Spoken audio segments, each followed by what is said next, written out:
The critical patriot देखने वाले सब दोस्तों को खुशामदीद। आज मेरे साथ दिल्ली से बहुत ही ख़ास मेहमान शरीक हो रहे हैं, डॉक्टर कैप्टन सिकंदर रिजवी। इनका आबाई ताल्लुक स्कर्दू से है। उसके बाद इनकी फैमिली जो है वो लखनऊ में सेटल हो गई। तो इन्होंने पीएचडी की फ्रांस की बड़ी नामी ग्रामी यूनिवर्सिटी है सोबॉन, जो 1257 1257 में कायम हुई, और ये कमर्शियल पायलट हैं। और अब इनका जो बिजनेस है वो हेलीकॉप्टर चार्टरिंग का है। सबसे पहले तो खुशामदीद सिकंदर रिजवी साहब। बहुत शुक्रिया। अस्सलाम वालेकुम। तो जय ये हिंद। फरमाइएगा कि आपका बैकग्राउंड बड़ा इंटरेस्टिंग है। तो आपका आना एक दफा हुआ, स्कर्दू आप आए गलबन 1988 में। तो क्यों इतना रेयरली आप आते रहे हैं, क्यों ज्यादा फ्रीक्वेंटली नहीं आते रहे? और इंडिया पाकिस्तान रिलेशंस जो हैं उनकी वजह से आपके लिए आना मुश्किल है, और ये रिलेशंस कैसे बेहतर हो सकते हैं, कैसे इंप्रूव हो सकते हैं? देखिए, एक तो स्कर्दू का एरिया या गिलगित बल्तिस्तान का एरिया जो है, वो जब पार्टीशन हुआ उसके बाद से ही बहुत सेंसिटिव रहा है। और पीओके हम लोग अपने क्या कहते हैं, आप क्या उसको दूसरे अल्फाज इस्तेमाल होते हैं, वो एरिया बहुत सेंसिटिव रहा। वहाँ का वीज़ा जल्दी मिलता नहीं, किसी को पाकिस्तान एम्बेसी देती नहीं। मैं अपनी तरफ से बता रहा हूँ, जो बहुत दिक्कत आती है, बहुत सालों ट्राई करते हैं तो भी नहीं मिलती है। और हमारे साथ भी ऐसी बात है। मेरे वालिद साहब का बहुत पहले इंतकाल हो गया, मैं बहुत छोटा था तभी हो गया था। लेकिन ये कि हम जा नहीं पा रहे थे कि जब हम बड़े हुए, जवान हुए, बाहर आ जाने लगे, और तब हमने, मेरी वालदा का था कि एक बार वो दरिहाल अपने ज़रूर हो ले। हमारे हयात थे ताया, तो एक बार वो मिलने जा करके। और मैं अकेला बेटा अपने फादर का, बहनें थी हमारी, लेकिन मैं बेटा अकेला था। तो जब कोशिश करी तो रिफ्यूज़ हो गया। तो खत किताबत जारी थी, तो वहाँ से उन्होंने खैर स्पॉन्सर किया, तरीका बताया क्या होगा। हमारे ताया को, मैं तायाजाद भाई थे उनको, कि आप जाकर के एफिडेविट दीजिए और वहाँ डिप्टी कमिश्नर होता है स्कर्दू में, उसको लिखिए। तो जब हमने पाकिस्तान एम्बेसी में अपना फॉर्म भरा तो उसमें था स्पॉन्सरशिप का, कहाँ जाना है, कौन आपके स्पॉन्सर है। तो उस जमाने में 3-4 महीने लग जाते थे, इंक्वायरी आती थी, वहां जाके पूछा जाता था कि आपका रिश्तेदार आना चाहता है। तो ये होता था कि स्कर्दू का जब वीजा अप्लाई होता था तो नॉर्मली रिजेक्ट हो जाता था। वो जो दिल्ली में पाकिस्तान एम्बेसी थी, वो इशू ही नहीं करती थी, एक्सेप्ट ही नहीं करती थी। बहुत ही रेयरली ऐसा हुआ है कि उन्होंने लिया हो। तो हमारा फिर गया, जब स्पॉन्सर हो गया तो उन्होंने हमको चिट्ठी, एक खत आया, तो क्या आपका भाई वीजा आ गया, आकर के आप ले सकते। तो फिर मैंने अपनी जाने की तैयारी करी। लेकिन हमारा सफर जब आपके अटारी वाघा बॉर्डर से शुरू हुआ हमारा, तो स्कर्दू तक जाना, वहां से गोल हमारा गांव है, करीबन 25 मील पे, 40 किलोमीटर। वो सफर हमारा थोड़ा मुश्किल भरा था। लेकिन वो मुश्किलात महसूस नहीं होती हैं जब आप अपने उस जगह जा रहे होते हैं जहां पर हमारे फादर ने हयात हुई होगी, जन्म लिया होगा, पैदा हुए होंगे। आप उस खानदान के बीच में जा रहे हैं जिनके सिर्फ सुना है कहानी के तौर पर अपनी वालदा से, और देखा कभी नहीं है। फोटो तो आते जाते रहे। तो एक इमोशन जो होता है इस तरह का, वो आदमी के दर्द, दुख और परेशानियों को दूर कर देता है। फिलहाल हम वहाँ 4 महीने रहे, और 3 महीने रहे थे, फिर 1 महीने का एक्सटेंशन की परमिशन डाली थी, तो कमिश्नर साहब ने उसको एक्सटेंड कर दिया था स्कर्दू के। तो हम 4 महीने रहे थे। वीज़ा हमारा 90 दिन का था, और वो हमारा अपने लोगों में जाना हुआ, रहना हुआ। मैं बल्कि थोड़ी बहुत बोल लेता हूँ, समझ लेता हूँ, क्योंकि नैनीताल में सब, यहाँ अजीजदारी हमारी है, देहरादून में है, आना जाना हमारी कम्युनिटी का रहता है। तो बचपन वही गुजरा है हमारा, पहाड़ों में। तो काफ़ी लैंग्वेज हमको आती थी। लेकिन ये कि बल्तिस्तान पहुँच के थोड़ा सा परेशानी हुई लैंग्वेज की। लेकिन मैं यहाँ पे एक चीज़ का अर्ज करना चाहूँगा कि बल्तिस्तानियों के, गिलगित के लोग तो कम हैं, लेकिन बल्तिस्तानी, क्योंकि हिंदुस्तान की तरफ से ज़्यादा जो पोर्शन बल्तिस्तान का, लद्दाख से मिला हुआ है। बहुत सी फैमिली टूटी हैं, जैसे मेरी फैमिली टूटी। इस पार्टीशन ने खानदान को तबाह कर दिया, आधे उधर आधे उधर। बरसों हो गए एक दूसरे की शक्लें नहीं देखी। अब तो सोशल मीडिया इतना आ गया, बहुत से ऐसे तरीके आ गए हैं कि आप फोन कर सकते हैं, वीडियो कॉल कर सकते हैं।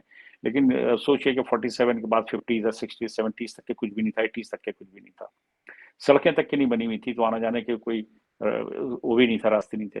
अच्छा, जब इधर जम्मू कश्मीर से जब रास्ता खोला गया था, बस सर्विस शुरू की गई थी मुजफ्फराबाद के लिए, तो बल्तिस्तानियों ने और करगिल वालों ने काफ़ी कोशिश की थी। भारत सरकार से कहा गया था कि साहब, हमको भी परमिशन दिया है, हम भी स्कर्दू जाना चाहते हैं, जो खानदान रहते हैं। तो यहाँ से रिक्वेस्ट गई थी, लेकिन उसको पाकिस्तान की तरफ से रिजेक्ट कर दिया गया था ऑफिशियली। कि उसको एक्सेप्टिंग कर रहे थे, क्योंकि बॉर्डर एरिया, सेंसिटिव एरिया, तो इजाज़त नहीं दे रहे थे। अब जैसे गाँव वहाँ पर हमारे जो बिल्कुल जब करगिल से निकलते जो रोड है स्कर्दू जाती है, बीच के कई गाँव, हमारा भी गाँव है गोल के नाम से, उससे पहले यूगो है, सब उसके अज़ीज़दार इस तरफ भी रहते हैं हिंदुस्तान के अंदर। लेकिन जब से वो पार्टीशन हुआ उसके बाद से जो रास्ते बंद हुए हैं, तो बिल्कुल कम्युनिकेशन खत्म हुआ है। तो वो डर तो है हम लोगों के दिलों में कि इस पार्टीशन ने हम लोगों को तबाह बर्बाद कर दिया। वैसे भी पूरी दुनिया के अंदर बल्तिस्तानियों की आबादी बहुत कम रहेगी, बाहर जाके इधर-उधर बस गए हैं। अगर आप नंबर देखिएगा तो बहुत कम है बल्तिस्तानियों के। अच्छा, इंडिया में अब भी कोई 18,000 के करीब बल्तिस्तानी मैं हैं। आपको जनाब, मैं रफली बता रहा हूँ आपसे, हो सकता हम्म। कम या ज़्यादा हो, लेकिन मेरी जो मैं कैलकुलेट कर रहा हूँ तकरीबन 18,000 होने चाहिए। लेकिन हमें किसी अभी बुजुर्गवार ने हमको बताया कि आपको शायद गलत इन्फॉर्मेशन हो सकती है, कि तुर्तुक के 2 गाँव भी जो 71 के वॉर में इधर आ गए, तो वो बहुत थोड़ी-सी आबादी के हैं। और नुब्रा है, करगिल के पास है, कई जगहें हैं ऐसे। लेकिन इधर उत्तराखंड जो हमारा स्टेट है, जो कुमाऊँ गढ़वाल है, जिसमें देहरादून है, नैनीताल है, पिथौरागढ़ है, यहाँ पे काफ़ी तादाद में बसे हुए हैं। इसी तरह शिमला में काफ़ी बसें हैं, जम्मू में काफ़ी बसें हैं, तो रफ़ था कि 17-18 हज़ार आबादी होनी चाहिए, लेकिन बुजुर्गवार ने कहा कि एक-एक करके अगर गिनोगे, तो मुश्किल से 9 से 10 हज़ार निकलेंगे। हम्म। और बलराज मधोक जो एक इंडियन इंटेलेक्चुअल थे जी, और जी। संघ परिवार का भी वो हिस्सा रहे, वो भी स्कर्दू में पैदा हुए थे। जी, संघ परिवार का हिस्सा क्या, वो जो भारतीय जनसंघ पार्टी थी, उसके राष्ट्रीय अध्यक्ष नेशनल प्रेसिडेंट थे। हम्म। 60s में फॉर्म हुई थी वो जनसंघ। उसके नेशनल हम्म। प्रेसिडेंट थे बलराज मधोक साहब। वो हम्म। स्कर्दू के पैदा हुए थे। इंडिया पाकिस्तान रिलेशंस को आप कैसे देखते हैं, कैसे ये इम्प्रूव हो सकते हैं? और उसमें अक्सर ये कहा जाता है जी कि बस कश्मीर का मसला जो है ना, that is the only stumbling block. कुछ लोग ये कहते हैं कि नहीं, एक्चुअल जो प्रॉब्लम है वो साइकोलॉजिकल है, वो इडियोलॉजिकल है, और कश्मीर का मसला हल हो भी जाए तो कोई नया मसला खड़ा हो जाएगा। क्योंकि एक दफा जनरल मुशर्रफ ने यह कहा भी था कि अगर कश्मीर का मसला रिजॉल्व हो भी जाए तो भी low intensity conflict with India will continue. तो आप कैसे देखते हैं इस डिबेट को? नहीं, मैं जो समझ रहा हूँ मुशर्रफ साहब का मैं बयान के बारे में मुझे नहीं पता उन्होंने क्या बयान दिया था, उसके ऊपर क्या रिएक्शन होता वो भी मुझे नहीं पता। लेकिन मैं ये बताना चाहूँगा कि ये बहुत सारी चीज़ें हैं जो जिसको आप साइकोलॉजिकल वॉर कहिए, साइकोलॉजिकल, ये कुछ ऐसी चीज़ें हैं जो मुझे कहने में रत्ती भर भी हर्ज नहीं, इसलिए नहीं कि मैं इस वक़्त इधर बैठा हूँ, आप उधर बैठे हैं, तो हम इस टाइम कोई ऐसा डिबेट कर लेंगे हम आपस में गर्माहट हो जाए। लेकिन आपका जो टॉपिक है, मैं उसी पर रहूँगा, खिसकूँगा बिल्कुल नहीं। देखिए ऐसा है कि जैसे हिंदुस्तान के अंदर बहुत सारे सूबे हैं, बहुत सारी लैंग्वेज है, बहुत सारी यहाँ पर के कल्चर हैं और हिस्ट्री भी बहुत पुरानी है हिंदुस्तान की। इसी तरह पाकिस्तान जो है हिंदुस्तान का हिस्सा रहा है। और मैं यहाँ पर कोई ज़रा सा रत्ती भर भी हम उन पर्सनैलिटी को उनको उन लोगों पे मैं कोई अपनी इस डिबेट में नहीं कहना चाहूँगा, क्योंकि ये डिबेट उसको लेकर नहीं है। लेकिन ये जो पार्टीशन हुआ, ये गलत हुआ और अंग्रेज़ों ने बैठ के जो लकीर खींच दी ऐसे करके कि आधा इधर पाकिस्तान, आधा इधर। पाकिस्तान का जो पोर्शन चाहे पख्तूनख्वा हो, चाहे बलूचिस्तान हो, चाहे सिंध का इलाका हो, तो वहाँ तो मुसलमान पहले से रह रहा था। और आप देखिए अफ़गानिस्तान तक के ये पूरा जो पख्तूनख्वा है, जो डूरन लाइन आपके यहाँ की है, वो भी जो डिवाइड हो रही है अफ़गानिस्तान और पाकिस्तान के बीच में, जो बीच में अभी बात आई थी, मैं देख रहा था मीडिया के अंदर के वहाँ की तालिबान गवर्नमेंट ने कहा कि भई वो पाकिस्तान का पख्तूनख्वा हिस्सा हमारा है। तो ये कॉन्फ्लिक्ट जो है, ये एक अलग है। लेकिन हिंदुस्तान-पाकिस्तान का जो रिलेशन जो है, ये बेहतर हो सकते हैं, मैं आपको बता दूँ, बेहतर हो सकते हैं। उसके एक कुछ चीज़ें हैं बहुत बारीक, जिसपे पाकिस्तान की हुकूमत को ध्यान देना पड़ेगा। देखिए, एक तो क्या है कि कुछ इत्तेफ़ाक ऐसा कह लीजिए या कह लीजिए कि गवर्नमेंट जो रही होंगी पिछली, किसने क्या किया, मैं सब देख रहे हैं मीडिया में, सबको पता है कि वहाँ पे जो टेररिज़्म, एक्सट्रीमिज़्म ये जो हुआ है, इससे बहुत ज़्यादा गहराइयाँ, खाइयाँ खुदती चली गई दोनों मुल्कों के बीच में। अब मैं यहाँ पे आपको मैं एक बात कहना चाहूँगा कि एक वहाँ पे मंदिर है माता हिंगलाज का, आपके कराची से उसके काफ़ी दूर है, और एक है शारदा पीठ सबसे बड़ी, जो नीलम घाटी में है, नीलम नदी के पास, ये आपके पीओके का एरिया जो है मुज़फ़्फ़राबाद के आगे। वो इनकी शारदा पीठ बहुत ही कहते हैं हिंदुओं के लिए पाक वो जगह है और उनका बड़ा मंदिर है। पाकिस्तान गवर्नमेंट को अगर टूरिज्म के बहाने भी किसी तरह अगर खोला जाता, इनको हिंदुओं की इजाज़त दी जाती वहाँ पे ज़ियारत करने के लिए, या माता हिंगलाज को जाने की इजाज़त दी जाती, तो बेहतर होता। जैसे कि अभी पंजा साहब के लिए, सिखों के लिए खोला गया, कॉरिडोर बनाया गया। तो अगर वो शारदा पीठ के लिए भी इस तरह कॉरिडोर बनाते, उनको जाने की इजाज़त देते, तो यहाँ से भी दिल कोई बुरे नहीं थे, यहाँ भी दिल खुले हैं, यहाँ भी वो इजाज़त देते, आप आइए टूरिज्म करके जाइए। तो जब हो तो दोनों तरफ से हो तो ज़्यादा अच्छा है। क्योंकि मैंने देखा यहाँ पे ऑर्गेनाइज़ेशन है, वो भी कश्मीरी है, और देखिए जो मंदिर है शारदा पीठ का, वो उसकी रखवाली जो कर रहे हैं मुस्लिम फैमिली कर रही है वहाँ की। और ये शायद आपके यहाँ इन्फॉर्मेशन नहीं होगी, लेकिन हमारे यहाँ बहुत ही कॉमन है, और वो लोग उसका यहाँ पे जश्न पूरे दिल्ली का मनाते हैं, और मुझे भी 2 बार उन्होंने बुलाया है। एक अरविंद पंडिता जी हैं जो उसके प्रेसिडेंट हैं उस मंदिर के ऑर्गेनाइजेशन के जो है। तो इसमें हम लोग एक कदम हम आगे आते हैं, एक कदम आप आगे आइए, तो मैं समझता हूँ इतने डिफरेंसेस नहीं। पब्लिक से बात करिएगा, पब्लिक को कोई प्रॉब्लम नहीं है, प्रॉब्लम तो सारे हुक्मरानों की है, पब्लिक को कोई प्रॉब्लम नहीं है। मुझे ऐसा नहीं लगता है कि पब्लिक के साथ किसी को प्रॉब्लम है। और हम बल्तिस्तान के लोग हैं, हम हिंदुस्तान में, हम तो पैदा ही यहीं हुए हैं, बहुत सारी जनरेशन पैदा हुई बल्तिस्तानियों की, वो हिंदुस्तानी है। अब जो वहाँ पैदा हुआ होगा उसकी वो सोच है, जो उसको वो पढ़ाएगा, वो जो हमें यहाँ पढ़ाएगा। लेकिन कहीं तो ऐसा होगा हम टेबल के ऊपर बैठ करके हम अपने डिफरेंसेस को दूर करें, वो चाहे गवर्नमेंट से शुरू हो, टॉप लेवल से, चाहे हम लोगों से शुरू हो, कोई तो शुरुआत करे। ये दूरियां जो गहराइयां हैं ये खत्म की जा सकती हैं। मैं तो एक बड़ी रिक्वेस्ट रही है, कई ऐसे फोरम पे मैं बोला हूँ कि पाकिस्तान गवर्नमेंट जो है इन हिंदुओं के लिए 2 जगह खोल दी। ये हिंदू कौम तो आपके सबको सर पर उठा के बैठा देगी, इन मुसलमानों को भी। लेकिन कुछ ऐसी ऑर्गेनाइजेशन है जो नहीं चाहती हैं, तो यहाँ पे इतना खलफिशार फैला रखा है ऑर्गेनाइजेशंस ने। वो मैं कहने रखती भी हद नहीं है कि वो मुस्लिम है, तो उनको भी डिफेंसिव होना पड़ता है, हिंदुओं को भी। वह ऐसे नारे लिख देते हैं, ऐसी बात कर देते हैं सरमन में कि नाकाबिले बर्दाश्त हो जाती है। पढ़ा लिखा मुसलमान भी बर्दाश्त नहीं करता है। किसी पढ़े लिखे मुस्लिम से हिंदुस्तान में पूछेंगे तो आपको बताएगा कि भाई गलती होती है, ऐसा नहीं कि लोग सब पाक साफ हैं धुले में। मसलन क्या नारे लगाए जाते हैं उनके तरफ से जो नाकाबिले बर्दाश्त नारे होते हैं, इनटॉलरेबल सब देखिए होते ऐसा हैं? होता है, मैंने जैसे मुझे एक पोस्टर दिखाई गया, मैंने लखनऊ में पोस्टर देखा, एक गाजी और की इंतजार, क्या चीज है? उसपे तस्वीरें बनी हुई हैं वो सोमनाथ टेम्पल की, एक गाजी का और इंतजार, मतलब क्या है ये कि गाजी का इंतजार है कि आके मंदिर तोड़ेगा। आप इस्टाइल में करेंगे तो वो भी करेंगे। इस तरह की वाक़ियाँ होती हैं। और कुछ मौलाना भी बोलते हैं, वो किसी फिरके को, मैं एक फिरके की बात ही नहीं कर रहा हूँ, किसी फिरके के हो, वो डबल मीनिंग में बात को कह जाते हैं। जैसे अभी एक हमारे मुस्लिम मजलिस के कहते हैं कि भाई हमको भी जो है हिंदुस्तान को इस्लामिक कंट्री बनाना पड़ेगा। ये एक क्या स्टेटमेंट, किसी हिंदू ने तो दिया नहीं।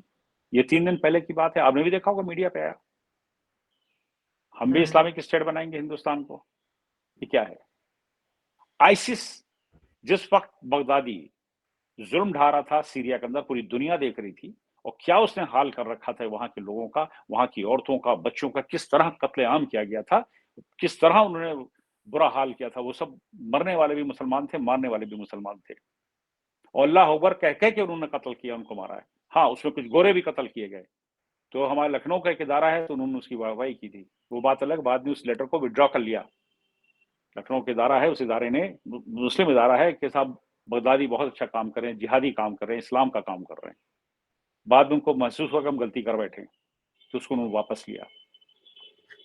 कौन सा ये कोई इदारा है बात ये? नहीं। क्या नदवतुल उलमा है?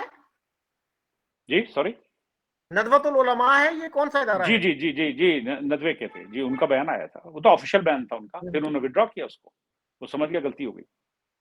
तो जब अच्छा इस तरह सर। के, अभी पीएफआई था जिसको अभी भारत सरकार ने बैन किया, ये केरला से था, केरला से तो था वो नॉर्थ इंडिया के अंदर हर स्टेट के अंदर उसने अपने पैर फैला लिए थे।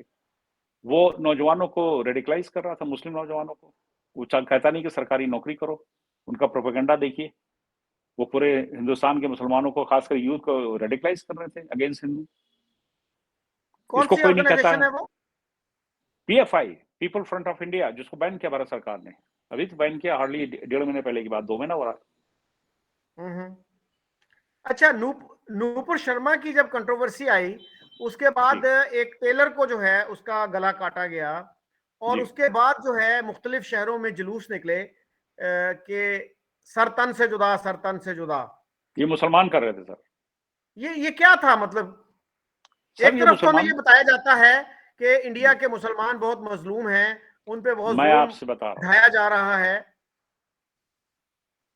चौधरी साहब मैं आपसे एक चीज बताऊं, मैं लखनऊ में पैदा हुआ हूँ, और लखनऊ में मुसलमानों का अच्छा मरकज है। दोनों ही फिरके वहाँ पे ठीक ठाक हैं, अपने काफी मदरसे और काफी काफी नंबर उलमा इकराम के हैं। बल्कि और रिजवी साहब, मैंने तो ये जी सुना है कि लखनऊ में कभी हिंदू मुस्लिम फसाद नहीं हुआ, शिया सुन्नी कभी फसाद नहीं। वहां होते रहे हैं। हाँ, जी, जी, होते रहे, बिल्कुल ठीक कहा, ऐसे ही हुआ।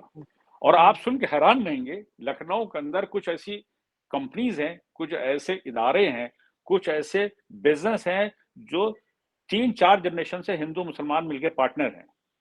बाकायदा एक ऑफिस में बैठते हैं, 2 पार्टनर से खानदानी 3-4 पुश्तों से चले आ रहे हैं, हिंदू मुसलमान पार्टनर, फैमिली पार्टनर हैं बिज़नेस के, इतर के बिज़नेस में हैं, चिकन के बिज़नेस में हैं। और मैं एक चीज़ बता दूँ आपसे, लखनऊ का चिकन जो ये होती है, कशीदाकारी होती है, बड़ी मशहूर है। इसका बिज़नेस करने वाले सब हिंदू हैं, बनाने वाले मुसलमान हैं। मुसलमानों के घरों में बनता है ये, लेकिन इसका ट्रेड करने वाले हिंदू रस्तों की फैमिली हैं ज़्यादातर। और ज़रा-सा भी कहीं पे ऐसा नहीं होता लखनऊ शहर में, आपको महसूस भी नहीं होगा हिंदू मुसलमान का। अगर वो आपको नाम ना बताए, तो आप पता भी नहीं लगा पाएँगे, शीन और काफ इतना दुरुस्त होगा कि हिंदू या मुसलमान है। शिया सुन्नी होते थे, पुरानी हिस्ट्री हो गई, अब वो नहीं होते हैं, ज़माना हो गया वो। उसके वजूहात कुछ और रहेंगे, मुझे याद नहीं कि मैं बच्चा था, लेकिन हाँ, मैंने देखे हैं और उसके बाद से नहीं हुए। लेकिन साहब, एक बात तो हमें कहना पड़ेगी, हम जो हिंदुस्तान में देख रहे हैं, यहाँ तो जितनी आज़ादी मुसलमानों को है, किसी अरब मुल्क में भी आज़ादी नहीं है। जितनी आज़ादी से यहाँ जीते हैं, और चटैये का हक मारा जाता है, तो बिल्कुल झूठ है। बिल्कुल, मैं आपसे बता रहा हूँ, मैं उस टाइम ट्रेनिंग पे गया हूँ, स्कॉलरशिप से गया हूँ। मैंने ट्रेनिंग जो करी सिविल एविएशन की स्कॉलरशिप से करी है। उस ज़माने में कोई फ्लाइंग स्कूल नहीं हुआ करते थे प्राइवेट दे करके। कॉम्पिटिशन होता था, और मैं तो बहुत ही, मेरे फादर का इंतकाल हो गया था, मेरी वालिदा रिटायर हो रही थी, डॉक्टर थी मेरी मदर, और तब मैं ट्रेनिंग में गया, तो स्कॉलरशिप में अपनी क्वालिफ़िकेशन से गया था। और ऐसे बहुत सारे लड़के फौज में गए हैं, और मुस्लिम हैं, फाइटर पायलट लखनऊ से हैं, मुस्लिम हैं। और मैं समझता हूँ डिस्क्रिमिनेशन होता तो उसमें ना होते। मैं यहाँ पे नाम नहीं लूँगा, मैं ऐसे आपके चैनल से बात हो रहा हूँ, 2 मुल्कों के, आप उधर से बैठे हैं, हम इधर से बैठे हैं। बहुत सेंसिटिव पोस्ट के ऊपर मुस्लिम बैठा हुआ है, और वो क्वालिफ़िकेशन से गया है सर, मेरिट से गया है। हमारे यहाँ डिफेंस फोर्सेस के अंदर, नेवी, आर्मी, एयरफोर्स हो या पैरामिलिट्रीज हो, यहाँ ज़रा सा भी डिस्क्रिमिनेशन नाम की कोई चीज़ नहीं है सब। अपनी क्वालिफ़िकेशन से, अपने आपकी हेल्थ, फिटनेस से ही आते हैं। बिल्कुल नहीं है, रत्ती भर भी नहीं यहाँ पर। कोई कहे कि ब्राइब चलती है, ऐसा है ही नहीं। इस कंट्री फिलहाल नहीं। और मुसलमानों को, अरे साहब, छोटी-छोटी बात पे तू-तू मैं करते हैं, मुकदमे लड़ लेते हैं, पीट भी देते हैं। किसी मुस्लिम मुल्क के अंदर करके दिखा देंगे जा करके, जोर से चिल्ला के दिखा देंगे। मैं तो काफी अरब और नॉर्थ अफ्रीका में रहा हूँ। मैं जिस दौर में था, उस जमाने में सारा वॉर चल रहा था, अरब इसराइल वाला। मैंने 80s का दौर देखा हुआ, पीएलओ का देखा हुआ, ये सर अराफात साहब का। मैंने वो दौर देखा, ब्लैक सितंबर का वो दौर देखा, अल फतह का, और अमल मिलिशिया जब एक्टिव थे। एक कोई जोर से आवाज निकालता। यहाँ तो मुसलमान तो गदर काटे रहता है पूरे हिंदुस्तान के अंदर, पूरी आजादी से रहता है, और सुकून से रहता है। इतनी आजादी, सुकून, पैसा कहीं नहीं होगा। लखनऊ क्या, यूपी के अंदर, बिहार में ज्यादातर बिल्डिंगें, बिल्डर जो 18-20 मंजिल बिल्डिंग बना रहे हैं, मुसलमान है। नाम ऐसे हैं उनके पे सर, सब पैसे वाले हैं। कोई ऐसा नहीं कि कोई कह दे कि भूखा मर रहोगे, रोटी खुदा ना खास्ता ना। और डेवलपमेंट हुआ, सब छोड़िए। अब मैं यहाँ पे कोई नुमाइंदगी की बात नहीं कर रहा हूँ कि मैं नुमाइंदगी, ये 2014 में सरकार आई मोदी साहब की, इनकी एक लाइन है, सबका साथ, सबका विकास, सबका विश्वास। ये बात सच है, सबका विकास हो रहा है। माइनॉरिटीज की लड़कियों की पढ़ाई से लेकर सब कुछ फ्री कर दी गई है, बच्चों यानी को सबकी स्कॉलरशिप मिल रही है। सबकी ये तरक्की पहले जो नहीं है। हुआ है। जी। जी, मुसलमानों ने जी। तरक्की पिछली गवर्नमेंट में नहीं करी। मुसलमानों ने भारत के अंदर जो पिछली सरकारें रही, चाहे कांग्रेस की रही हो, 70 साल, 65 साल उन्होंने किया है। मैंने वो दौर देखा है कि मुसलमानों के बच्चों से पंचर जुड़वाने की ट्रेनिंग दी जाती है। मैंने वो दौर देखा है कि मिसेज इंदिरा गांधी, मैं बोल रहा हूँ, इंटरनेशनल आपकी जाएगी बात ये, मिसेज इंदिरा गांधी, मुझे आज तक याद है, 75 का महीना था, अभी बताता हूँ उसे, ये सितंबर का महीना था, क्योंकि बारिशें थी, जहाज से आई, हेलीकॉप्टर तैयार खड़ा था, और लखनऊ से हेलीकॉप्टर से वो जा रही थी भदोई, जहाँ पे दरिया बनती हैं। तो हम लड़के ट्रेनिंग के नए नए गए थे, दूर खड़े थे, बिल्कुल पीपल पायलट थे, हमें फ्लाइंग नहीं शुरू थी, ग्राउंड क्लास से लगे थे, इंदिरा गांधी आई हुई है, हैंगर के अंदर दूर खड़े हुए थे। बाद में इनके एयरफोर्स के हेलीकॉप्टर में बैठी हुई चली गई। तो वहाँ गुफ्तगू हो रही थी, पता चला कि दूसरे दिन न्यूज में भी आया। तो हमने अपने घर पे बताया, अपनी बड़ी बहनें थी, कि वो हमने इंदिरा गांधी जी को देखा, प्रधानमंत्री को आ जाएंगे। तो कहती हाँ, अखबार में छपा है, कल थी वो, उसमें लिखा है कि 400 बच्चों का एक शेड का उद्घाटन किया है, 10-12 साल के, दरिया बनने का उनको सिखाया जाएगा। सवाल करते हैं, वो पेपर निकल आएगा। इंदिरा गांधी जी गई थी भदोई में, और उन्होंने वहां जाकर के हुआ और भी प्रोग्राम, एक प्रोग्राम में 400 बच्चों का, एक टीन के शेड को मुस्लिम बच्चों के लिए रोजगार से जोड़ने के लिए 10 से 12 साल के बच्चों के दरी बुनने का एक सेंटर का उद्घाटन किया, उन्होंने उसकी इनॉग्रेशन किया। What is that? क्या था वो? आपने तो कंप्यूटर नहीं दिया, आपने किताब नहीं मुसलमान के बच्चे। पहले एक नैरेटिव था हिंदुस्तान में, पंचा जोड़ने वाले मुसलमान होते हैं, सच है, चार कुछ पंचा जोड़ने वाले मुसलमान होते थे, अब नहीं नजर आएंगे, दुनिया नहीं मिलते हैं।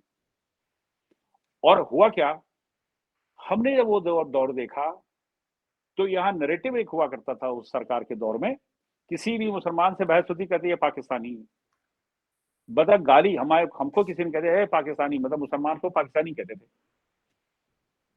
तो मैं लड़ गया, तुमने मुझे गाली दी, तुमने मुझे पाकिस्तानी क्यों कहा? ये दौर चला है 78-89। उसके बाद जब मोरारजी देसाई की सरकार आई है, जनता पार्टी की, और उसके अंदर फॉरेन मिनिस्टर बने थे अटल बिहारी वाजपेयी। मरहूम अटल बिहारी वाजपेयी साहब ने सबसे पहले जब फॉरेन मिनिस्टर बने थे, सबसे पहले दौरा उन्होंने किया था सऊदी अरेबिया का। बहुत ही लर्नड थे, बहुत पढ़े लिखे थे, और बहुत ही काबिल थे, शायर तो थे ही, और लखनऊ से भी वो वाबस्ता थे, काफी उनका आना जाना था, शहरों के बीच में उनका उठना बैठना रहा है। साहब उन्होंने सबसे पहला जो काम किया है, ये रिकॉर्ड में रखिएगा, और ये ऑन पेपर है, ये रिकॉर्डेड है, कि अटल बिहारी वाजपेयी ने जब अपनी सफर किया सऊदी अरेबिया का, तो वहां जाकर के किंग कौन थे मुझे नाम याद नहीं है, तो उन्होंने कहा था कि भाई हमारे यहाँ मैन पावर है बहुत ज्यादा, मुसलमान भी है और मुसलमान की हालत ठीक नहीं है, अगर आप उनको इजाजत दें तो हम वहां से मैन पावर भेज सकते हैं, उन मुसलमानों का भला हो जाएगा। 78 की दिसंबर तक पासपोर्ट नहीं बन सकता था आपका, पासपोर्ट उसी का बनता था जो इनकम टैक्स देता था, पासपोर्ट होना एक बहुत बड़ा लाइसेंस था। और 79 में पासपोर्ट खोले गए, 80s में अटल बिहारी वाजपेयी ने खुलाए, और यहाँ से लेबर ने जाना शुरू किया, ज्यादातर मुसलमान गई लेबर, सऊदी अरेबिया गई, फिर धीरे से 82-83 की बात है, दुबई भी जानी शुरू हो गई। खोलने वाले अटल बिहारी वाजपेयी थे, खोलने वाली जनता सरकार थी, कांग्रेस नहीं थी, आई एम सॉरी। कांग्रेस ने बीजेपी को अपना कांग्रेस ने अपना मुसलमानों को, शेड्यूल कास्ट को अपना सिर्फ वोट बैंक बनाकर रखा था, सिर्फ वोट बैंक, उनको डरा कर रखा गया। हम इसी हिंदुस्तान के अंदर आज हैं, हमें तो कोई डर नहीं लगता है, हमें तो समझ में नहीं आता है। लेकिन अब जब हम कंपैरिजन करते हैं, क्योंकि हम उस दौर के पैदा आए हैं कि जिस दौर में 65 का भी वॉर हुआ तो छोटा था, फिर 71 का वॉर हुआ, फिर इंदिरा गांधी ने रूल किया, एक लंबा कांग्रेस का दौर था, मेरी माँ ही रिटायर हो गई जिनको पेंशन नहीं दी, 4 साल तक के धक्के खाती रही डायरेक्टरेट ऑफ हेल्थ थे, पेंशन का पेपर तैयार नहीं, कंप्यूटर होते नहीं थे, हाथ से होते थे, नहीं बनाएंगे।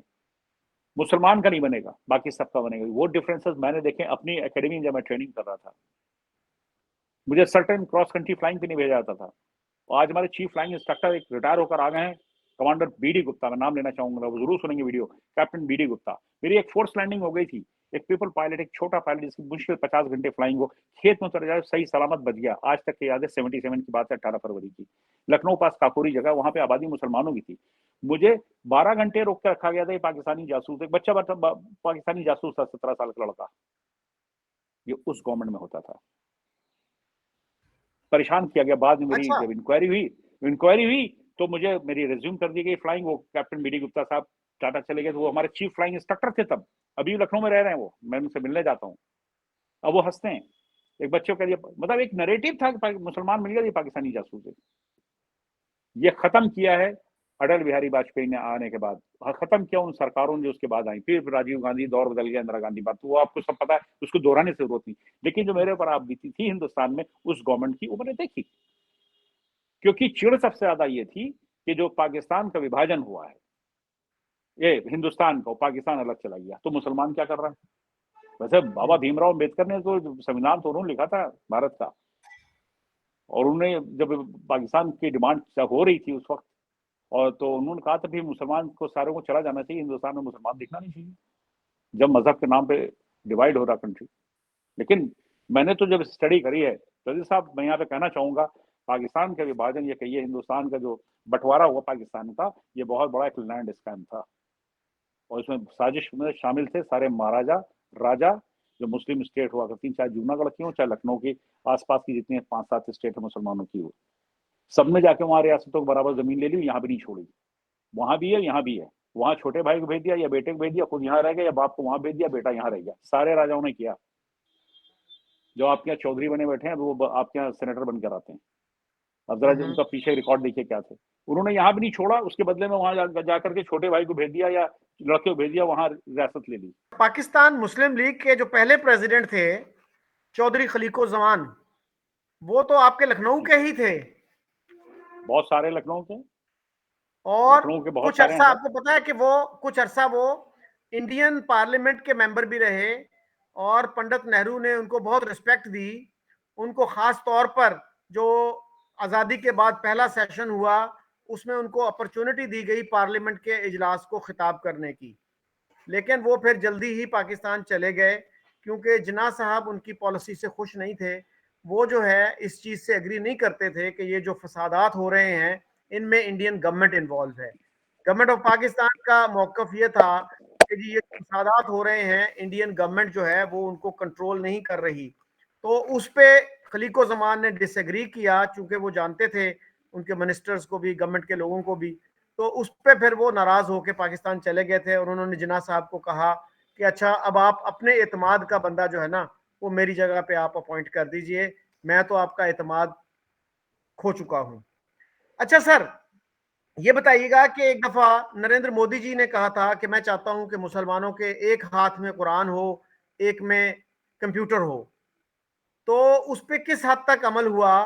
कुछ मैंने सुना है कि हाउसिंग स्कीम्स हैं यूपी में खास तौर पे, तो योगी आदित्यनाथ जो हैं उनके बारे में भी बड़ी खबरें आती हैं, तो वो क्या कर रहे हैं और किस हद तक मुसलमानों को फायदा हुआ है? जो सबका विकास यानी सबकी तरक्की की जो बात होती है, तो मुस्लिम्स किस हद तक उसका हिस्सा हैं? और ये मैंने सुना है कि जो पसमानदा मुस्लिम्स हैं उन पे खास तवज्जो दी जा रही है, और ये तो मेरे ख्याल में बहुत अच्छी बात है।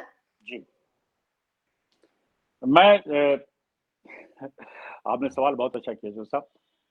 ये बात सच है जो मोदी साहब का बयान आया था कि एक हाथ में चाहता हूँ वो मुसलमान जिसके एक हाथ में कुरान हो तो दूसरे हाथ में कंप्यूटर हो, उन्होंने प्रैक्टिकली करके दिखा दिया है। आप यकीन मानिए कि जितना बच्चा पढ़ा लिखा मुसलमानों का इस दौर में निकल रहा है, 6-7 साल 8 साल के अंदर उसने पढ़ाई शुरू कर दी है, कंप्यूटर ज्वाइन कर लिया है, स्किल्ड क्लासेस लेने शुरू हो गए, गवर्नमेंट की इतनी अच्छी अच्छी स्कीमें आई हैं। और इसी तरह आदित्यनाथ की जो आप मुख्यमंत्री हमारे उत्तर प्रदेश के चीफ मिनिस्टर साहब हैं, उनका आपने जिक्र किया, वो बहुत ही स्ट्रेट फॉरवर्ड हैं। लोग उनसे चिढ़ते हैं, उसकी वजह क्या है कि मुसलमान तो कम चिढ़ता है लेकिन अपोजिशन पार्टी ज्यादा चिढ़ती है। अपोजिशन पार्टी के अंदर मुसलमान ज्यादा नहीं, हिंदू ही हैं, चाहे समाजवादी पार्टी, चाहे बहुजन समाज पार्टी, चाहे कांग्रेस हो। चिढ़ते इसलिए हैं कि मुसलमान भी धीरे धीरे उनकी तरफ से रुझान होने लगे। मैं आपको एक छोटा सा किस्सा, मैं लंबा नहीं लूंगा, बताऊंगा। एक मेरठ में कॉलेज के अंदर एक मुस्लिम लड़की टीचर अपॉइंट हुई थी या लेक्चरर थी, यह भी का है मामला 6-7 महीने पहले का, और वो हिजाब डाल करके कॉलेज के अंदर जा रही थी, तो कुछ लड़कों ने उस पर छीटाकसी करी और एक किसी ने वीडियो बना ली, और छीटाकसी करने वाले हिंदू लड़के थे, और जब वो आती थी तब करती थी, लेकिन उस दिन किसी ने वीडियो बनाकर वायरल कर दी। कुछ मिनट के अंदर जब पहुंची है, स्टेट गवर्नमेंट के पास पहुंची है, मोदी साहब की टीम के पास पहुंची है, मोदी साहब सॉरी योगी साहब की जो इंस्ट्रक्शन जारी हुए कि ढूंढ के लेकर आओ, खोद के निकालो कौन कौन थे स्टूडेंट। सर 12 घंटे नहीं लगे थे, उल्टा टांग दिया ले करके उन्होंने, पब्लिकली घसीटते ले गए। और एक लाइन उनकी मुझे बहुत अच्छी लगी, कह रहा है बेटी बेटी होती है, इसकी हिम्मत कैसे पड़ गई। किया प्रैक्टिकली। अच्छा, ये जो और रही वीडियो बात, है ना, एक सेकंड ऑलरेडी 30 जी तो 15 सेकंड, जो अक्सर बुलडोजर चलाते हैं, यकीन मानिए वो क्रिमिनल हैं, हार्डकोर क्रिमिनल हैं। वो ऐसा नहीं कि उन्होंने हिंदुओं में जुल्म किया, उन्होंने मुसलमानों में सबसे ज्यादा जुल्म किया। मुसलमान की बेवाओं की जमीनें उन्होंने हड़प करी है, उस पर बिल्डर बन गए वो, ज्यादातर क्रिमिनल है वो। अब जब कर रहे हैं तो सबको समझ में आ गया, हश्र कर रखा था उन्होंने स्टेट का। जो मुसलमान गरीब था, गरीबी उसको कुछ पढ़ने लिखने तक नहीं देते थे, गांव का लड़का पढ़ के कैसे आ गया, इसने ग्रेजुएशन कैसे कर दी, उन पे बुलडोजर चला दिया उन्होंने। जी, ये जो लड़की की आप जी बात कर रहे हैं, जो थे लड़के, वो वीडियो मुझे भी किसी ने भेजी, जी लेकिन वो वीडियो तो मशहूर हो जाती है, उसके बाद जो उसके खिलाफ एक्शन लिया जाता है वो कहीं नहीं नहीं आता। सर, दिखाया था वो, देखिए वो लड़की का था, लोग उसको हमारे क्या, देखिए जो ऑडियंस है, ये जो हमारे क्या सोशल मीडिया को यूज करने वाले लोग, वो कई तरह के लोग हैं। नहीं, मैं आप ये कह रहा हूं कि हमारे यहाँ जिन लोगों ने वो शेयर की वीडियो, उसके बाद जो उस पे रिएक्शन हुआ, उस पे जो एक्शन लिया गया उसके खिलाफ, उसका वो कहीं दिखाना जिक्र चाहिए था। नहीं आता। नहीं, वो दिखाना जी। चाहिए, वो तो है। अगर आप सच में हम्म। कहिए, मैं आपको लिंक भेज दूंगा आपके व्हाट्सएप पे, आप देख लीजिएगा जो उनके बयानात हो, किस सख्ती से वो खुद बोल रहे हैं मुंह से, खुद मुंह हम्म। से बोल रहे हैं। और जिस अंदाज में बोला है योगी जी ने, दिल खुश हो गया था हुजूर। जिस ढंग से उन्होंने हम्म। कहा था, कहने एक को चुन को पकड़ के लेकर आओ, बेटी हम्म। बेटी होती है। हिम्मत कैसे पड़ी इनकी, आप हम्म। सोच सकते हैं। मतलब वो आप वीडियो देख लीजिएगा योगी जी का, तो रोए खड़े हो जाते हैं, वाह। हम्म। सर वो नहीं दिखाया जाता, आपके यहाँ भी वैसे ही लोग हैं, उनको हम्म। दिखाना चाहिए। जैसे हमारे यहाँ भी कुछ लोग हैं ना, तो आपके भी हैं। और हमारे यहाँ मुसलमानों ने भी नहीं दिखाया इसको, क्योंकि मुसलमानों की कुछ हमारे जो लीडर है ना मुसलमान के, वो चाहते हैं कि कटोरा लेके जितने दिन खड़ा रहेगा मुसलमान में, पंचर जोड़ता रहेगा, हमारी लीडरशिप रहेगी। मुसलमानों के लिए करते कुछ नहीं वो, कि उनके पास कोई प्रोग्राम नहीं है। आज तक कभी सुना कि मुस्लिम वेलफेयर की बात करते हैं, या मुस्लिम जो इलाके गंदगी से बिल्कुल पिटे रहते हैं, तुपे रहते हैं, उस पर जाके कोई सफाई के लिए कोई एक चलाएं, एक कहते नहीं कि एक मिशन चलाएं, कभी कहते हैं ना। जब वोट कहीं का इलेक्शन हो रहा तो नजर आ जाएंगे, साफ सुथरे कपड़े पहनकर बड़ी बड़ी बातें करेंगे। मुसलमान अपने घर जाता वही 2 रोटी। कम से कम इन्होंने एक स्किल का ऐसा निकाला है, कितना अच्छे। देखिए आप, मोदी साहब ने क्या किया कि आप अपने सर्टिफिकेट को सेल्फ अटेस्ट कर सकते हैं। पहले साहब एमएलए को ढूंढते फिरते थे, अटेस्ट कर दो, नौकरी नहीं मिल रही है, एक ड्राइविंग लाइसेंस नहीं मिल रहा है साहब। कोई एमएलए साहब हमारे सूबाई हुकूमत के जो होते हैं नुमाइंदे, वो उसको अटेस्ट कर दें, ये गेजेटेड ऑफिसर इसको अटेस्ट कर दें, मिलता ही इतना गरीब। कहते हैं सेल्फ अटेस्ट करके दे दो। हम्म। दूसरा, आपको काम आना चाहिए, मैं तुम्हारी डिग्री नहीं चाहिए, काम मिलेगा। लोगों को नौकरियां मिलनी चाहिए होगी सर। और उन्होंने स्किल का भी प्रोग्राम चला रखा है, पूरा एक उसकी मिनिस्ट्री बनाई गई है, जो लोगों को रोजगार सिखा रही है, रोजी रोटी से जोड़ रही है। ये स्कीम क्यों नहीं पहले आई? अच्छा रिजवी साहब, जी बहुत बड़े लीडर हैं मुसलमानों के, असदुद्दीन अवैसी। जी अब तो वो वहाँ अपनी रियासत से बाहर, तेलंगाना से बाहर भी इलेक्शन लड़ते हैं। और उनके एक जी भाई हैं अकबरुद्दीन अवैसी, जी जिन्होंने एक बहुत ही प्रोवोकेटिव स्टेटमेंट दी थी कुछ अरसा पहले कि तुम 100 करोड़ हो, हम 25 करोड़ हैं, 15 मिनट के लिए पुलिस को हटा लो, फिर देखना कौन ताकतवर है। तो इस तरह की जो प्रोवोकेटिव स्टेटमेंट्स हैं, इस तरह की स्टेटमेंट देने के अलावा भी उन्होंने कोई मुस्लिम कम्युनिटी के लिए कुछ किया है कि एजुकेशन में आगे आए, वो साइंस में टेक्नोलॉजी में आगे आए? कुछ ऐसे स्टेप्स लिए हैं उन्होंने? देखिए, वैसी साहब हिंदुस्तान के मुसलमानों के लीडर बनना चाहते हैं। 20-22 करोड़ के मुसलमानों के वो अकेले लीडर बनना चाहते हैं। और अगर वो इस तरह के बयान ना देना, उनके भाई छोटे बयान ना दे, उनको कोई पूछेगा नहीं, उनके बाहर। यूपी आते हैं, यूपी में गरीब गुरबा इलाके के अंदर जाके वो काम करते हैं, लेकिन हमने आज तक उनका एक भी मैंने प्रोग्राम ऐसा नहीं देखा, मैंने ऐसा कि कोई स्कीम उनकी जो पॉलिटिकल पार्टी है, पॉलिटिकल विंग है, जिसमें वो कहती है हमने मुसलमानों के लिए ये करने जा रहे हैं, मुसलमानों के लिए हमारा ये प्रोग्राम है, मुसलमानों की बस्तियों के लिए ये प्रोग्राम है, हम एजुकेशन फ्री देंगे, हम ये करेंगे, वो करेंगे। आप सुन के हैरान नहीं, उनके मैनेजमेंट इंस्टीट्यूट है, उनका मेडिकल कॉलेज भी है, लेकिन पूरी फीस लेते हैं, छूट नहीं देते किसी मुसलमान को। करे ना कि 15% सीट रिजर्व है, मुसलमान जो आएगा तो हम उसको फ्री पढ़ाएंगे, मेडिकल कराएंगे, एमबीबीएस फ्री। नहीं नहीं नहीं, 60 लाख 80 लाख में बेचते हैं, जैसे सुना गया है। तो उन्होंने अपनी पॉलिटिक्स चलाने के लिए हिंदुस्तान में घूमा करते हैं, लेकिन मुसलमानों के लिए उन्होंने कुछ नहीं किया। यूपी में वैसे लोगों ने उनको नहीं ज्यादा पूछा। वो एक्टिंग बहुत अच्छी करते हैं दोनों भाई, मैं थोड़ा ब्लंट हूँ। और उनके छोटे भाई जो है, तो वो तो क्या, मैं उनके लिए अल्फाज क्या इस्तेमाल करूँ। जितना अपने को दरिया, वो कहते नहीं बड़ा वॉरियर साबित करते ना, कि 15 मिनट के लिए हमको छूट दे दो तो क्या करेंगे, हिंदुस्तान को तहस नहस कर देंगे। 100 करोड़ की आबादी से लड़ लोगे आप, हिंदुओं के 100 करोड़ आबादी से लड़ लोगे आप। कितने उस आबादी में, 20 करोड़ की आबादी के मुसलमान हैं जिन्होंने शाम का खाना नहीं खाया होगा, जरा बताएंगे इनके। उनके वेलफेयर की बात करते हैं, उनकी एजुकेशन की बात करते हैं, उनकी हेल्थ की बात करते हैं, उनकी पॉलिटिकल नुमाइंदगी की कभी बात करते हैं नहीं, खुद अपने लिए सेल्फ एक्टर है। मेरी नजर में वो एक्टर है। और हमारे उनके अक्सर एक पठान साहब हैं जो बॉम्बे से बैठते हैं, हमारे टॉक शोज में अक्सर आमना सामना उनका हो जाता है टेलीविजन के ऊपर।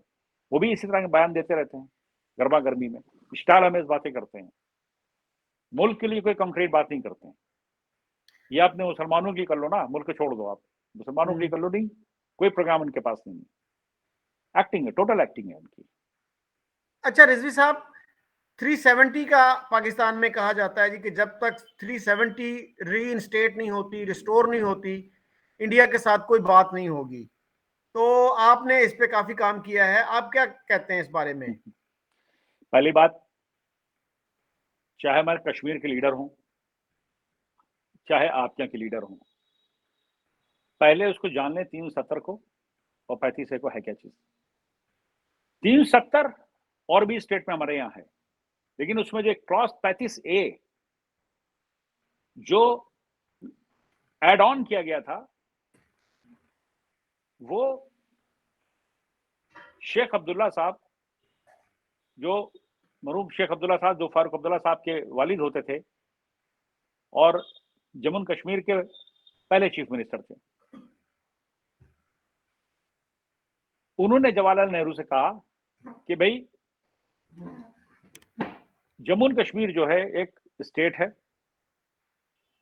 और हम चाहते हैं कि हमको स्पेशल पावर दी जाए। देखिए 35A का अगर आप पढ़िएगा, उसके अंदर क्लियर कट है कि साहब इनका झंडा होगा, इनका कॉन्स्टिट्यूशन होगा, ये किसी की नेशनलिटी तय करेंगे और बाहर के आदमी यहाँ आकर के कोई जायदाद प्रॉपर्टी नहीं खरीद सकेंगे, और यहाँ का कोई बाहर चला जाएगा तो वो डिसोन कर दिया जाएगा। जैसे कोई लड़की शादी कर ले कश्मीर की बाहर के किसी सूबे से, तो उसका कोई मतलब नहीं रहेगा उस जम्मू कश्मीर से।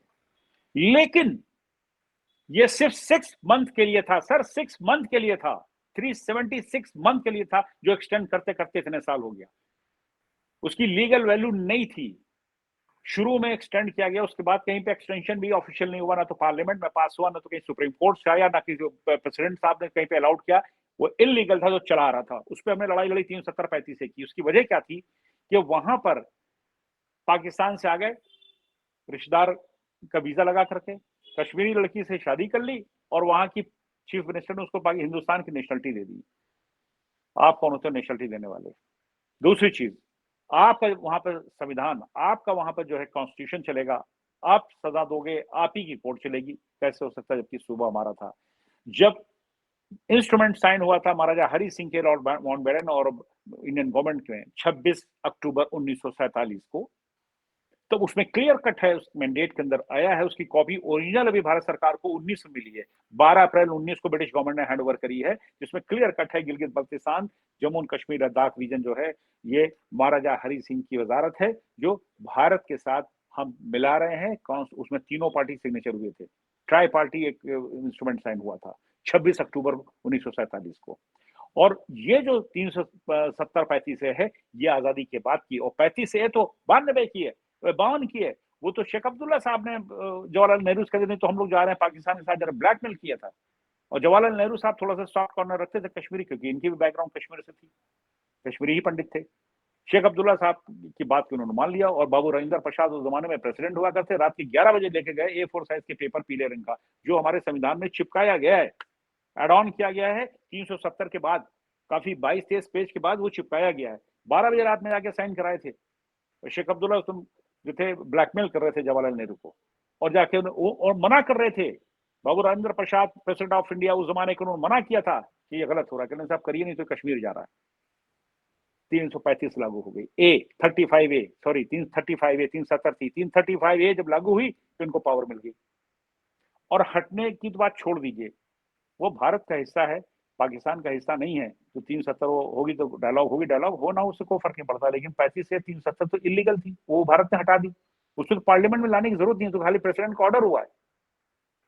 क्योंकि जो इंस्ट्रूमेंट है, जो सॉरी जो ये आर्टिकल 370-35A था, ये 6 मंथ उसकी वैलिडिटी थी सर। 35A सिर्फ 6 मंथ के लिए थी। बिगिनिंग में 2-3 बार ये एक्सटेंड हुई, उसके बाद से कहीं पे कोई लेखा जोखा कोई पेपर नहीं है, कहीं पे एक्सटेंशन प्रेसिडेंट ऑफ इंडिया ने कभी नहीं दिया कि साहब इस डॉक्यूमेंट को हम बढ़ा रहे हैं। उसकी वैलिडिटी 6 मंथ थी, दैट इज इलीगल, और उन्होंने हटा दी क्योंकि गवर्नमेंट भारत का हिस्सा है वो। तो 48 की बात आप कर रहे हैं, चलिए मैं आपने जिक्र छेड़ा तो मैं इसको यहाँ पे ले आऊं थोड़ा सा 47 की। 47 में अक्टूबर तक के फैसला नहीं हो पाया था कि जम्मू कश्मीर की रियासत किसके साथ जा रही है। महाराजा हरि सिंह डामाडोल हो रहे थे, और 26 तारीख को बामुश्किल तमाम, वो भी गुरु गोलवालकर गए हैं, उन्होंने उनको समझाया है। गुरु गोलवालकर उस जमाने के सरसंघचालक थे, राष्ट्रीय सेवक संघ जिसको बोलते हैं आप, आरएसएस। वो भी सरदार पटेल के कहने के ऊपर, सरदार पटेल जी के कहने के ऊपर गए थे। 18 अक्टूबर को उनके 2 महीने हो चुके थे आजाद हुए हुए पाकिस्तान को, और विभाजन हुए, यूके ये वर्ड ज्यादा अच्छा, डिवाइड हुए। जाके महाराजा को हरि सिंह को समझाया था कि आप हिंदू स्टेट हैं, आप क्या कर रहे हैं ये। 18 अक्टूबर को पहुंचे और 20 को वो मान गए थे। अब यहाँ पे आपके लिए इंफॉर्मेशन है, आपको होगी जरूर, आपको जरूर होगी, आई एम श्योर, कि 20 अक्टूबर को महाराजा हरि सिंह ने कहा कि हम ठीक है, हम भारत के साथ जा रहे हैं। और 21 अक्टूबर को, जिसको कबायली कहते हैं, वहां फौजें उतरनी शुरू हो गई मुजफ्फराबाद में, कश्मीर के उस पोर्शन के अंदर और मीरपुर में। 21/22 की रात में जब देखा वहां के कश्मीरी पंडितों ने, चुप करके उन्होंने गांव से निकलना शुरू किया, खबर फैलती चली गई। और 22 तारीख को, जिसको कहते हैं सो कॉल्ड कबायली, जबकि पाकिस्तान की रेगुलर आर्मी थी, उसकी एक किताब है रेडर इन कश्मीर, वो एक जनरल साहब के आपने लिखी हुई है, और उसमें पढ़ लीजिए उन्होंने क्या कहा है। कि इसको तय हुआ था पेशावर के अंदर, गैरिसन के अंदर, उसमें जब उसमें लीडर मुस्लिम लीग के बैठे हुए थे और आर्मी के जनरल बुलाया गया, तय हुआ था कि भाई किसी तरह हम कश्मीर को अपने में हमको मिलाना है, हमको उसको जाने नहीं देना है, महाराजा कहते रहे। तो 22 अक्टूबर को जो मीरपुर में और मुजफ्फराबाद के इलाके के अंदर जो फौजें, इनको कबायली कहा गया, कि उन्होंने हमला किया था, कबायली नहीं थे, रेगुलर पाकिस्तान की आर्मी थी, और बैक बाय ब्रिटिश जनरल जो आपके यहाँ था उस टाइम। उनकी अच्छा, ये किताब जो आप जनरल बात साहब कर रहे किताब हैं, थी, रेडर्स इन कश्मीर, ये मेजर जनरल अकबर खान की किताब है ना? मेजर अकबर खान ने खुद लिखा है। और उन्होंने लिखा कि वो एक मिशन था उस जमाने में, मिशन गुलमर्ग। सर, वो मिशन गुलमर्ग आज भी चल रहा है। ये जो हमारे यहाँ महबूबा मुफ्ती साहिबा जो सब लोग बयान देते रहते हैं, हुर्रियत वाले देते हैं, वो रेडर वो उसका ऑपरेशन गुलमर्ग का ही पार्ट है। मुझे कहने में रत्ती भर हर्ज नहीं, मैंने पढ़ा है, मैं किसी पॉलिटिकल एंगल से बात नहीं कर रहा हूँ, मैं पढ़ा लिखा हूँ, मैं हिंदुस्तान का, मैंने स्टडी अच्छी करी हुई है और खूब कायदे से पढ़ा है, और मैं क्रॉस चेक भी करता हूँ किस किसने क्या क्या लिखा है और कहाँ पे झूठ कहाँ पे सच है। अकबर अच्छा खान ने सर, सही लिखा है जी। आरएसएस के बारे में बताइएगा। पाकिस्तान में ये बताइए। कहा जाता है कि आरएसएस जो है एक टेररिस्ट ऑर्गेनाइजेशन है और ये माइनॉरिटीज को धमकाते रहते हैं, खास तौर पे मुसलमानों के दुश्मन है ये ना? ये सरासर झूठ है, सरासर झूठ है। इसका प्रोपेगेंडा आपके यहाँ नहीं हुआ है, हमारे यहाँ कांग्रेस ने करना शुरू किया। हमारे यहाँ कांग्रेस पार्टी रही है जो अंग्रेजों ने बनाई थी। कांग्रेस कोई नेहरू फैमिली नहीं बनाई थी, 1888 में अंग्रेजों ने बनाई थी कि लोकल लोगों से तालमेल मिलाने के लिए। जरा हिस्ट्री देखिए उठा के, कांग्रेस का फाउंडर कौन था, कांग्रेस का पहला प्रेसिडेंट कौन था, और कितने साल तक रही।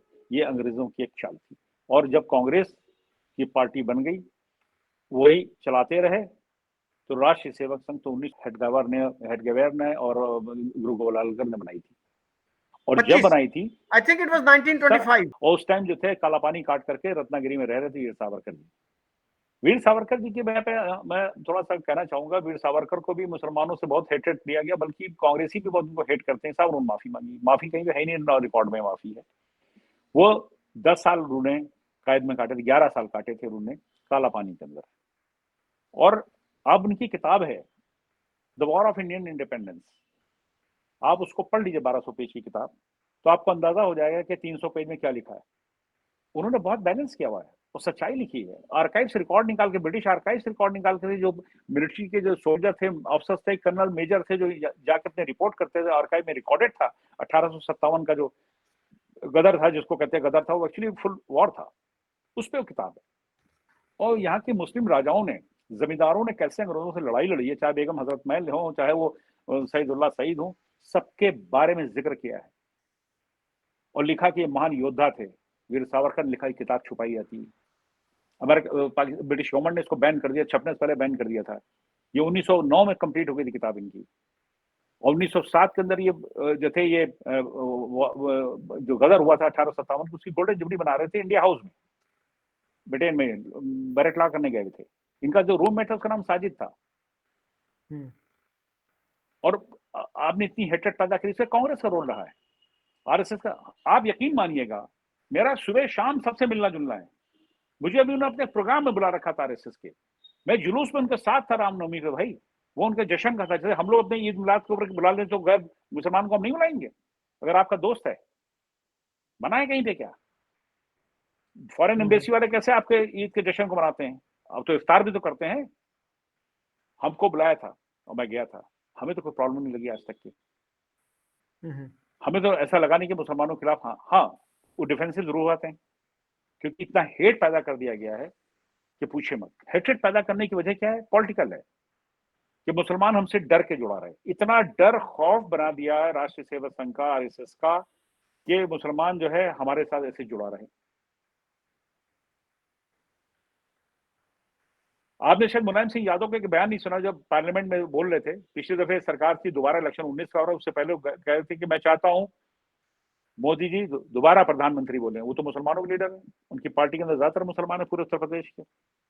मुसलमान तो उनके नाम पे बिखर जाता है, बल्कि मुलायम सिंह मरहूम को कभी कभी मुल्ला मुलायम सिंह जी कहा है। उन्होंने खुद कहा था, वो किस लिए कहा था? द लॉ एंड ऑर्डर, विकास। भाई नहीं, मुलायम जो सिंह कर रहे यादव हैं, ने, sorry for interruption, Mulayam Singh Yadav ने क्या कहा था? मुलायम सिंह यादव ने कहा था पार्लियामेंट की स्पीच में कि इलेक्शन आने वाला था 2019 का। उन्होंने कहा था, योगी जी की तारीफ कर, मोदी जी की तारीफ कर रहे थे, तारीफ करते में कहा कि हम चाहते हैं कि आप दोबारा प्रधानमंत्री बने, इस देश को आप चलाएं। प्रधानमंत्री की उसके बाद स्पीच हुई, उन्होंने कहा कि मुलायम सिंह जी ने हमको आशीर्वाद दे दिया, मेरे को हरा नहीं पाएगा। 19 के इलेक्शन की बात कर रहा हूँ सर, और वीडियो पड़ी आप देख लीजिएगा यूट्यूब में, मुलायम सिंह प्रेजिंग मोदी, आप देख लीजिएगा। ओके। देखिए मैं कोई बात करूंगा फिगर फैक्ट के साथ करूंगा, और मुस्लिम लीडर है वो, मुसलमान को मानता बेचता है उनकी पार्टी के ऊपर, लेकिन सच्चाई तो सच होती है। अब मैं आपको एक और एग्जांपल दे दूं मोदी साहब के बड़े दिल का, वो 56 इंच का सीना कहते हैं ना, बता रहा हूं मैं आपको। अभी जो एक आज सुनेंगे उल्टी सीधी मुझे गालियां लिखेंगे आपके उसके ऊपर। अखिलेश यादव मुलायम सिंह साहब के साहबजादे, लखनऊ सॉरी यूपी के चीफ मिनिस्टर, लखनऊ आगरा के बीच में, आगरा से दिल्ली कनेक्टिंग है, एक एक्सप्रेस हाईवे बनाया गया जिसको 22 महीने में बना के पूरा किया था, अखिलेश यादव ने रिकॉर्ड किया था। और इंडिया का लॉन्गेस्ट एक्सप्रेसवे है, यहाँ दिल्ली से 540 किलोमीटर है सीधा आपके लखनऊ तक के, और 320 किलोमीटर उन्होंने बनाया। सारा उसकी उसका उद्घाटन हो रहा था, इनॉग्रेशन हो रहा था उस एक्सप्रेसवे का, होना था एक दिन पहले सहारनपुर में। मोदी साहब स्पीच दे रहे थे, क्योंकि वो सूबा उत्तर प्रदेश का लगता है यूपी का, तो वहां उन्होंने बयान में कहा कि अखिलेश बहुत अच्छा काम कर रहे हैं और विकास के जो भी काम करेगा हम उसके साथ खड़े हैं। उन्होंने विकास का काम किया है, और ये बहुत बड़ी बात थी कि प्राइम मिनिस्टर जो है अखिलेश की तारीफ कर रहे हैं। उसके बाद उसके जो इनॉग्रेशन हुआ तो इंडियन एयरफोर्स के फाइटर जेट उतारे गए थे, उस पर रनवे भी बनाई गई थी, और मिनिस्ट्री ऑफ डिफेंस ने परमिशन दी, यानी कि प्राइम मिनिस्टर ने परमिशन दी। किसका था पॉलिटिकल, किसको फायदा होता? अखिलेश यादव को। अखिलेश यादव ने उसका इनॉग्रेशन कराया, फाइटर प्लेन उतरे, कमांडोज उतरे, पूरा शो किया गया, और लाइव पूरा हिंदुस्तान बैठा देख रहा था उसको। ना करते कि पॉलिटिकल गेन करेगा ये, वो तो नहीं किया मोदी साहब ने। वोटर उनका मुसलमान है अखिलेश का सारा, वो चाहते ना कर देते। भाई एयरफोर्स से परमिशन कौन देता है? तो सेंट्रल गवर्नमेंट कंट्रोल है ना। करोड़ों रुपया उनके फ्यूल में खर्च हुआ है, सारे मिराज Su-30 सारे उतरे थे। अब कंक्लूडिंग अगर कोई थॉट्स आप देना चाहें माइनॉरिटीज के हवाले से या इंडिया पाकिस्तान रिलेशंस के हवाले से, तो यू आर वेलकम। देखिए, मैं सबसे पहले पाकिस्तान गवर्नमेंट में अगर मेरी कोई सुन भी रही आवाज पहुंच जाए, तो मैं चाहता हूं जैसे और आपके सूबे में, इसी तरह एक वो जगह है जो अभी तक के डिस्प्यूटेड है, जिसका कोई फैसला नहीं हो पा रहा, ना तो वहां पे डेवलपमेंट हुआ ठीक से, और ना ही वहां के लोगों को हक मिला है पूरा। गिलगित बल्तिस्तान को नजरअंदाज ना करिए, और पीओके के लोगों को ऐसा मत समझिए कि वो सेकंड क्लास के या दोम दर्जे के वो आपके शहरी हैं या आपके सिटीजन हैं, और उनकी गुर्बत, उनकी परेशानियों को जरूर दूर करिए, उसको बांटिए। हिंदुस्तान से रिलेशन को अच्छे करना है तो मेरी रिक्वेस्ट है कि जैसे आपने पंजा साहब को परमिशन दी थी सिख कम्युनिटी को वहां जाने की जियारत करने के लिए, तो शारदा पीठ, इनका जो नीलम नदी किनारे पहाड़ी वो इलाका है जो वैली का, वहां पे शारदा पीठ है और हिंगलाज है इनका आपके सिंध में। हिंदुओं को उसकी परमिशन दीजिए, उनको वीजा दें, वो जाएं जियारत करने के लिए, वहां यात्रा करने के लिए जाएं। आपके दिल देखिए कैसे जुड़ेंगे। हम भी हंगलाज चाहेंगे तो मुसलमान वहां के। रिजवी साहब, हंगलाज तो बलोचिस्तान में नहीं है? हाँ बलूचिस्तान है वो, मैं हाँ। मुझे इतना उधर ज्योग्राफिकल मुझे पता नहीं है सिंध का, वो हम्म, बलूचिस्तान है, कराची से रास्ता है, ठीक कह रहे हैं, hmm, you right. I am sorry, मुझे इतना इधर का मुझे ज्यादा पता भाई, कश्मीर का इधर का, गिलगित बल्तिस्तान का। तो वो वहाँ की इजाजत दें, इनको बुलाएं, ये लोग जाएं वहाँ ज़ियारत करके आएं और आप लोग आएं, ये शुरुआत ऐसी की जाए। देखिए आप मंदिर जाने की इजाजत दे देंगे ना, दिल बड़े हो जाएंगे हुजूर। हिंगलाज इनका ये हिंगलाज जो है वो, और खास करके जो उनका शारदा पीठ पीठ जो होती है वो एक हाईएस्ट सीट होती है, वो इनकी हाईएस्ट सीट है शारदा पीठ, जो टेम्पल है इनका हिंदुओं का। अगर उसकी एक वीजे के तौर पे परमिशन दी जाए, नंबर रखें आपके, इतने जाएं इतने आए, आप देखिएगा आपका पॉलिटिकल कितना चेंजेस आएंगे। अब वहाँ के हुक्मरान इस चीज़ को देखें, नज़रअंदाज किया उसको। ये गुजारिश है कि वहाँ के अवाम दिल बड़ा रखे, हम लोगों ने भी दिल बड़ा रखा है, और अफवाहों पर ना जाए। जो मीडिया इस तरह सोशल मीडिया, जैसा आपने बताया ना लड़की की, वो तो वीडियो आई, और जो योगी जी ने एक्शन लिया वो नहीं आई। तो ये साथ तासुब फैलाने की बात ना करें, इस तरह दिल फटे रहेंगे। पड़ोस का मुल्क होने के नाते हम लोग नहीं चाहते हैं कि किस तरह के हालात उनके भी हों, लेकिन थैंक यू वेरी मच, शुक्रिया thank sir, you very much doctor captain Sikandar Rizvi साहब। बहुत बहुत शुक्रिया, थैंक यू सो मच, जय हिंद, मास्सलाम।